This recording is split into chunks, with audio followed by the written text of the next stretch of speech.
Railway सुरू झाली, पण कोकण रेल्वेमध्ये कोकणी माणसांना जागा मिळत नाही आहे. आता दादर रत्नागिरी पॅसेंजरसुद्धा बंद झालेले आहे. दुपदरीकरणाचा मोठा प्रश्न आहे. म्हणजे कोकण जीवनवाहिनी असे मला म्हणावं लागेल कोकणवासियांसाठी. पण सध्या मात्र कोकणासाठी त्याचा काही फायदा होताना दिसत नाही आहे. दुर्दैव आहे कोकणचं की सध्या कोकणातून निवडून आलेले जे खासदार आहेत त्यांना हे पूर्णपणे निद्रिस्त झालेले आहेत. त्यांना कोकण रेल्वे आणि कोकणवासियांचं दुःख दिसतच नाही आहे आणि त्या विरोधात जो आवाज सातत्याने रेल्वे बोर्डाकडे आणि केंद्रीय रेल्वे मंत्र्यांकडे उठवायला पाहिजे.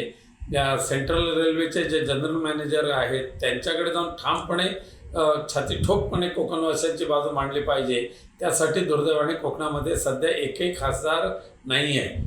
आम्ही आमच्या पद्धतीने प्रयत्न करतोय, परंतु निवडून आलेल्या खासदारांचा जो आवाज असतो तो दुर्दैवाने आज बंद झालेला असल्यामुळे आज कोकणवासियांना स्वतःच्या हक्काच्या रेल्वेने प्रवास करत असताना अत्यंत दयनीय अवस्थेमध्ये त्यांना प्रवास करावा लागतो. दिव्यावरून दिवा सावंतवाडी किंवा दिवा रत्नागिरी ही गाड्या पुन्हा एकदा दादरवरून सुरू करा अशा पद्धतीची मागणी मागच्या एक वर्षापासून मी सातत्याने लावून धरलेली आहे. परंतु रेल्वे प्रशासन मात्र आडमोठेपणा करते आणि त्या ठिकाणी जर सध्याच्या खासदारांनी प्रयत्न केले असते तर नक्कीच एवढ्यात हा प्रश्न मार्गी लागला असता.